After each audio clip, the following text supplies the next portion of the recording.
Rachel held up the pink camisole against her frame, tilting her head as she examined her reflection. Too flirty? Maybe. But who the hell would she even be flirting with? She huffed and tossed it onto the growing pile of rejected outfits. The light green one draped over her bed had a more effortless, relaxed vibe, something that said, "I belong in Paris cafes and moonlit strolls along the Seine." She exhaled, running her fingers over the silky fabric. This trip was supposed to be her fresh start, her break from the grind of courtrooms, depositions, and legal briefs that seemed to multiply on her desk overnight. Months of planning had gone into this, her one shot at stepping away, even if just for a couple of weeks. Her phone buzzed, vibrating across the nightstand. Rachel's heart lurched. Not the case, she thought, even as she reached for her phone. If something had come up, if there was a last-minute emergency, it could delay, if not completely ruin, her trip. The thought made her stomach knot. The screen lit up, and the breath she had been holding rushed out of her lungs as she saw the 3 letters identifying the caller. Mom. Rachel hesitated, her finger hovering over the screen. What now? Her mother never called without a reason, and her reasons were never simple. She finally swiped to answer. Hey, Mom, she said, slipping her Bluetooth headset on as she grabbed another dress from her bed. Oh, good, I caught you. Rachel froze mid-motion. There it was, that tone, warm but edged with something heavy, urgency. Her grip tightened on the fabric in her hand. Do you have a moment to talk? Rachel sat down on the edge of her bed, a prickle of unease creeping up her spine. She had already postponed this trip 3 times. Surely she wasn't about to be asked to do it again. What's going on? She asked cautiously. Her mother took a slow breath. We need you to come home. The words landed like a slap. Rachel straightened. Why?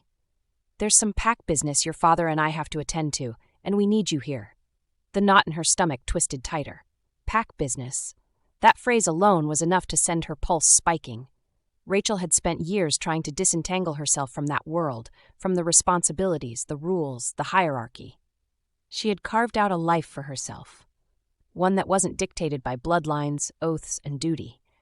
But the way her mother said it, like she wasn't asking, but telling, made Rachel's skin prickle. She forced herself to keep her voice even. Mom, I have a flight to Barcelona in the morning. This trip has been planned for months. I know, darling. That's why your father booked this trip himself. Your flight leaves in 3 hours. Someone will meet you at the airport. Rachel shot to her feet, her head spinning. Wait, what? You booked me a flight without even asking? Her mother remained infuriatingly calm. Pack for 3 or 4 days, including formal wear. I checked your closet from the last time you were home. Your styles are a little outdated. Rachel let out a harsh laugh, disbelief curling in her chest. Mom, stop.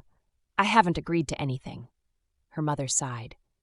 Rachel, you promised us when we let you move to Los Angeles without interference that you'd come back if we needed you. That time is now.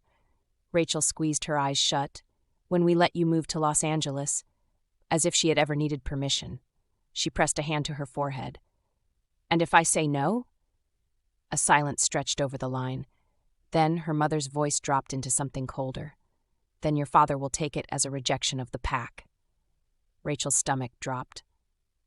She turned toward the window, her apartment suddenly feeling too small, too quiet. Outside, the city lights pulsed in the distance, oblivious to the chaos unraveling inside her. What does that mean? She asked carefully. I don't want to sound threatening, but if you don't come, you may be severing ties completely. This is serious, Rachel.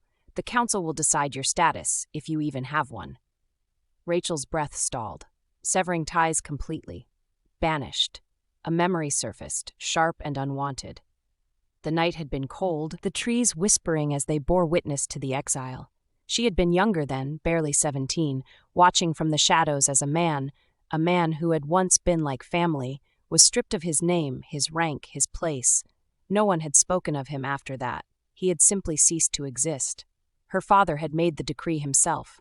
Rachel's hands curled into fists. Mom, at least tell me why you need me there. Her mother hesitated. I promise it's nothing to worry about. It might be a very short trip. A lie. She could hear it. Is father okay? Of course. We'll see you soon. I love you. And just like that, the call ended.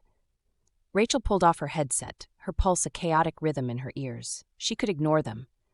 She was 23, independent, with a career of her own. She had built a life outside the pack, one that didn't require permission or adherence to outdated rules. What could her father really do? Her eyes flicked to her suitcase, still unzipped on the bed, half-packed with sundresses and travel-sized toiletries. This trip to Barcelona had been a dream. But her past was calling, and she had a feeling she wouldn't be able to outrun it this time.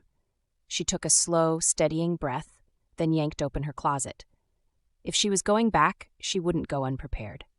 Rachel pulled a garment bag from the back of the closet, unzipping it to reveal the deep navy blue gown she had worn the last time she attended a pack gathering.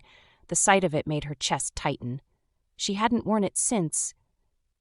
Hadn't wanted to. Yet here she was. Her fingers tightened around the fabric. Whatever awaited her back home, she had the sinking feeling it was about to change everything.